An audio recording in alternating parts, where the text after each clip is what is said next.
बिस्मिल्लाहिर्रहमानिर्रहीम। अस्सलाम वालेकुम मेरे प्यारे भाइयों और बहनों, आप सबका स्वागत है एक और नए ब्लॉग में। पता है आज ना मेरा मन बहुत उदास है, बिल्कुल भी अच्छा फील नहीं हो रहा। जैसे कि न्यूज़ वगैरह में देखा था, आप सबने भी देखा ही होगा, जो वक्फ बिल है वो पास हो चुका है, तो उस वजह से ही थोड़ा सा अपसेट है मन। वैसे तो मुझे पहले इतना पता नहीं था वक्फ बिल के बारे में, पर मैंने इसके बारे में सुना था कि काफ़ी टाइम से इस पर चर्चा चल रही है। वक्फ बिल पास होने को लेकर काफ़ी सारे मुस्लिम भाई हैं जो इसका विरोध भी करते हैं। तो इसके बारे में थोड़ी सी जानकारी मैंने भी ली कि आखिर ये है क्या और इसको लागू होने से क्या असर पड़ता है, इसके फ़ायदे और नुकसान। जहाँ तक वक्फ बिल के बारे में मुझे पता चला है, वक्फ बिल के अंदर सारी मुस्लिम प्रॉपर्टी आती है, जैसे कि मस्जिद हो गई, मदरसे हो गए, और जितने भी बड़े लोग होते हैं, अमीर लोग होते हैं, वो अपनी मर्जी से अपनी ज़मीन को और अपने पैसों को गरीब लोगों के लिए दान करते थे। जैसे कि किसी ने अपनी मर्जी से अपनी ज़मीन में कोई मस्जिद बनवा दी या मदरसे बनवा दिए, या फिर अपने पैसों को दान कर दिया। उसमें गवर्नमेंट का कोई भी रोल नहीं होता, वो खुद अपनी मर्जी से करते हैं। वक्फ बिल सबसे पहले 1913 में ब्रिटिश सरकार ने चलाया था और उसके बाद साल 1923 में वक्फ बिल एक्ट बनाया गया, जिसमें लोग अपनी प्रॉपर्टी या अपनी इनकम को मदरसों या फिर मस्जिद या फिर गरीब लोगों के लिए दान करते थे। वक्फ बिल के पास टोटल 8,72,804 अचल संपत्ति है। इसमें 9.4 लाख एकड़ जमीन है। इसके अलावा 16,716 चल संपत्तियां हैं। वक्फ बिल लागू होने की चर्चा अगस्त 2024 से चालू हुई और अब जाकर आखिर में वो पास हो गया। पहले लोकसभा से पास हुआ, जिसमें वोटिंग हुई और पक्ष और विपक्ष की तरफ से वोटिंग हुई है, जिसमें पक्ष की तरफ से 288 वोट पड़े हैं और विपक्ष की तरफ से 232 वोट पड़े हैं। पता है, अगर नीतीश कुमार और नायडू बीजेपी की तरफ से ना वोटिंग डालते तो 100% ये वक्फ बिल पास नहीं होता। अब उन्हें अपनी इस गलती का पछतावा भी है।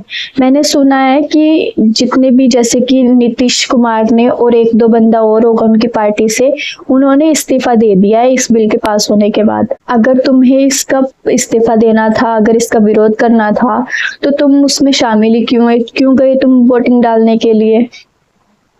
बंदा सोचता ही नहीं है ना, पहले करने से पहले तुम इतना बड़ा फैसला लेने जा रहे हो, थोड़ा सोचो ना उसके बारे में। और अगर तुमने फैसला ले लिया है तो तुम्हें फिर अफसोस नहीं होना चाहिए। वैसे मुझे वक्फ बिल को लेकर इतनी नॉलेज नहीं है कि आखिर इसको लागू होने से क्या फायदे हैं और क्या नुकसान है, पर मैं सिर्फ इतना समझती हूँ कि ये सिर्फ ना एक बहाना है, एक टारगेट है बस मुसलमानों को भड़काने के लिए, नफरत फैलाने का। सरकार को बस कोई ना कोई बहाना चाहिए मुस्लिम लोगों को भड़काने के लिए, चाहे वो फिर मस्जिद हो या मंदिर के ऊपर हो। पता नहीं क्यों इस हिंदुस्तान में शांति से रह ही नहीं सकते हैं, कोई ना कोई टॉपिक लेकर ही आते रहते हैं। अब होली पे जुमे के दिन को लेकर इतना बवाल हुआ कि जुमे की नमाज देर से होगी, नहीं पढ़ने देंगे, होली एक बार आती है, जुमा हर बार आता है। इन सारी चीजों से ना साफ साफ दिखता है कि हिंदुस्तान में मुसलमानों को लेकर सरकार कितनी नफरत से देखती है। पर मैंने एक बात और देखी है कि वक्फ बिल के पास होने से ना कुछ मुस्लिम भाई खुश भी हैं और कुछ मुस्लिम भाई इसके विरोध में हैं।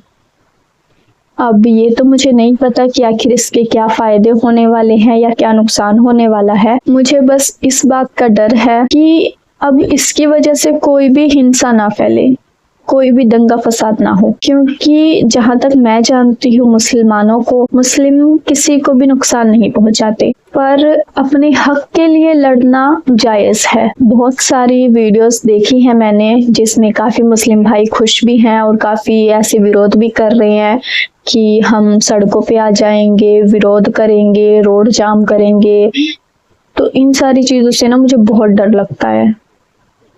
तो मैं तो बस दुआ ही कर सकती हूँ कि अल्लाह ताला सब सही कर दे और किसी को भी कोई नुकसान ना पहुँचे। पर जितने भी भाई विरोध में हैं वो ज़रूर आवाज़ तो उठाएंगे। उनसे बस यही कहना चाहूँगी कि जो भी करना सोच समझ कर करना। वैसे तो मेरे मुस्लिम भाई बहुत समझदार होते हैं, वो कभी भी किसी को नुकसान नहीं पहुंचाने के बारे में सोचते। बाकी ये सही हुआ है या गलत हुआ है इसकी तो नॉलेज मुझे इतनी नहीं है, बट जहाँ तक मुझे पता है कि जो चीज़ पहले से चलती आ रही है उसको अब बदलने की क्या ज़रूरत पड़ती है। अब ये बताओ, 1913 में ब्रिटिश सरकार ने शुरू किया था, 1923 में ये एक्ट बना था और अब जाकर 2025 में ये नियम लागू होने जा रहा है। वक्त बिल पास हो गया इतने साल बीतने के बाद, और ये किस लिए हुआ है, किस वजह से हुआ है? सिर्फ मोदी सरकार की वजह से। पता नहीं ये हिंदू मुस्लिम करके ही क्या कर लेंगे। हिंदुस्तान एक आजाद देश है जिसमें हर किसी को रहने का पूरा हक है। मैं ये नहीं कहती हूँ कि सारे हिंदू या फिर अदर रिलीजन के बुरे होते हैं, कुछ लोग समझदार भी होते हैं, इस बात को समझते हैं कि हिंदुस्तान सबका देश है, यहाँ पर हर नागरिक को रहने का अधिकार है।